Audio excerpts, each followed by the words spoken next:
On the matter of the PS5 Pro, I wanted to talk a little bit about consumer responsibility and consumer advocacy.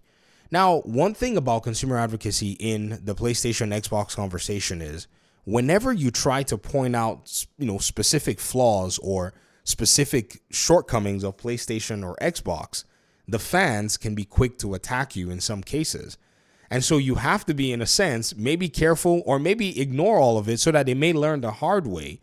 Because at the end of the day, you don't want one team calling you an Xbot, the other team calling you a pony, when all you're trying to do is provide sensible conversation across the board. And also, people hate being told what to do with their money, so I always caveat my videos with that. Go do what you want with your money, but I still always get the one person that comes out still thinking that I'm trying to tell them what to do with their money. So let's just, for the sake of posterity, if you like the PlayStation 5 Pro, please enjoy the PS5 Pro. This video is more than likely not for you. If you want a PS5 Pro, please go get yourself a PS5 Pro. It's a console that you feel is going to give you the benefits that come with it. However, in the case of consumer, or for the sake of consumer advocacy and just looking at things from a perspective of what is it you're buying and spending with your money, I wanted to go ahead and do a comparison as to exactly how I believe console gamers at this point in time should start taking a look at what they're being told or sold on the internet, especially with their hardware. The reason I say that is because it's not easy to backtrack when you buy yourself a full-blown console. You can't really remedy a lot except going back to the entire old hardware. And what if you already traded in your old hardware? What do? Because some people traded their base PS5 weeks before the PS5 Pro launch so that they could leverage the biggest chunk of cash from GameStop. That's what happened. We saw receipts. I saw receipts all over Twitter. Now, looking at the solutions right now for PSSR and looking at what's going on, Richard Ledbetter did a long write-up where he was talking about Avatar, Frontiers of Pandora, and looking worse than the base version, talking about The Last of Us, game and how a lot of these PS4 games were used to, marketing and all this stuff. And he said his personal feeling is that a short-term solution, basically, that this is a short-term solution of sorts to a problem that will likely be resolved in the medium term. But to understand the problem is to focus on Sony's machine learning upscaling solution, which is PSSR. This is essentially the PlayStation team's newer answer to NVIDIA DLSS or Intel XeSS, where game engine inputs and lower resolution are fed into a neural network, delivering an upscaled 4K output for a 4K screen. Now, even though it's delivered excellent results, and so on and so forth, there are many others, basically all of these games, where it does have its issues despite being patched. Some games are rough, some games are not. Now, when we look at the mixture of everything, this is not just a simple matter of a win or a loss or whatever. This is a matter of you, the consumer, being able to take all this data and then factor it in. And if at the end of the day you look at all of this and you still want a PlayStation 5 Pro, then perfect. Rather than you regretting your decision after having gone ahead to purchase it, and then you come back. And this is traditional to almost every other hardware piece.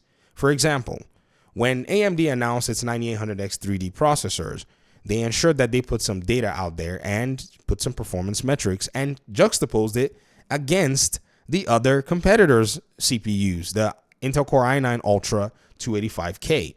Now, some people can look at this data and say, sure, with this data, we're going to go buy AMD.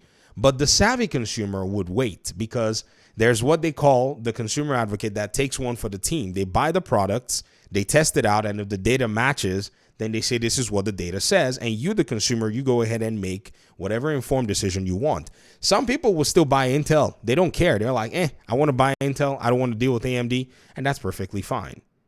Another instance of this is the Intel Arc, GPUs that are recently coming pretty soon. Intel has gone out to put its data and juxtapose it against the other GPUs in terms of ray tracing. They've done the same thing also in terms of FPS. So as a consumer, waiting for this data sets to come out is your best bet to understand where you're going to put your money in. Notice, ladies and gentlemen, that when PlayStation was advertising this particular PS5 Pro, we had nothing that was this clear. Instead, we had a game like Ratchet & Clank, a game that has been, super tuned for the PlayStation 5 base, right? Where we had to zoom in and try to look at the discrepancies. We had Spider-Man 2. Everyone's wondering, where's the difference? These games where the improvements were somewhat minimal, and these games were pretty much old. and, basically very well handled in terms of how they were developed. And we could not necessarily see anything. And realize, ladies and gentlemen, that a lot of the games that are going to be played on these consoles are third-party games. And we did not see many third-party games in the mix. We saw a little bit of Hogwarts Legacy, but that was running at 30 FPS with ray tracing. And it just seemed like once it got to the third-party side, stuff was a little bit obfuscated, in my opinion. But nothing like this was given to us to say we're seeing this much and we're seeing this much. It was left on to those who have the capacity to be able to judge this with, say, some, intelligent software to tell you that, oh, the FPS of this is this and the FPS of that is that, to basically come back and tell you what your money has paid for. Now, like I said, some people may say that they don't care about this, and those people would have already closed this video and walked away by now. And that's exactly, what I said at the beginning of this video. The video is not channeled towards them. They want a PlayStation 5 Pro. They're going to get a PS5 Pro. They say it improves the visual clarity. Sure. That's their own choice. Right? And it probably does for the games that they enjoy playing. But if you enjoy playing a wide diversity of games that are available on the platform, then by all means, a video like this or metrics like that will probably be much more relevant to someone like you. So when it's all said and done, I strongly believe that this is how getting a console from today onward will probably look like, be it Xbox or be it PlayStation. Xbox did basically almost the same thing. If not the same thing, they all did it. Xbox was, in my opinion, one of the ones that I thought was the worst, actually. I remember when Gotham Knights came out and it was running at 30 FPS on the Xbox Series X and the PS5. And I told people, I said, guys, just because they wrote 4K FPS on the box doesn't mean that every game is going to be able to do 4K, 60 or 4K 120 FPS, in reality, because every game is going to be structured differently and you're locked into the hardware. Oh, y'all don't even know the history. You don't even know the history of this channel. A lot of PlayStation fans, y'all are upset with me, but you don't remember. Maybe you do remember that it was Xbox that I picked on during the Gotham Knights days when I showed you all the box and I showed you where they wrote 4K 120 FPS and the fine print where they said for software that supports it. Do you guys remember those videos from back in the day? Or have you easily forgotten?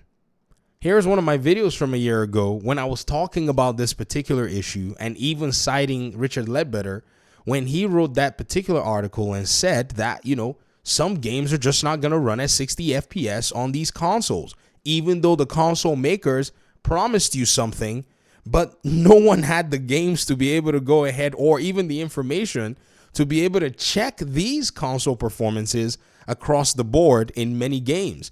Of course, they'll show you the consoles with their first-party games at the best performance. Of course, they'll show you with their most optimized games. But the curveball are the third-party games that you don't see from studios who don't have the resources that they have. They will sit there and clean and optimize every single game because they have the investment in the consoles. But these third-party studios don't have that kind of investment. They just want to make you a game. So you will see some that go and look and say, we don't have the expertise or the investment to be able to get this done. So we're just going to do our best and get a game out there. Capcom is one of those, man. We don't got it. We're just going to give you guys the game at this performance. So you're going to take it and you're going to get what you get. Dragon's Dogma 2. We're going to patch it as we go on. So again, I think and I strongly believe that the very best way the consumer can protect themselves is waiting for a lot more information before pretty much taking the approach to buying anything. And be patient. It's easy to want to blast everybody because you think everybody is attacking PlayStation or whatever it is, but the attack is not on you. You can't take it so personally. Goodness gracious. I sit there through, and I like AMD, but when AMD is getting smacked, I sit through it. I'm like, yep, get them. Because if they get them, I'm going to get a better CPU at a better price. I'm going to get a better GPU at a better price because they're going to act right. And I don't know what is important to anybody in this transaction, but these companies are making billions of dollars on our backs. So before I give them a dime, they must give me everything that I want before they get a dime from me. And that's how it usually goes.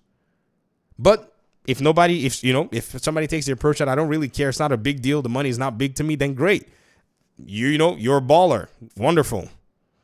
But at the end of the day, I think there's nothing wrong with a little bit of frugality and a little bit of, financial savviness, right? I think it's a worthwhile venture at the end of the day. Hey, I'm done talking. Talk to me in the comment section if you wish. Thanks for watching the video. Appreciate you guys' time and audience. Hopefully we'll talk pretty soon in another one. Peace out.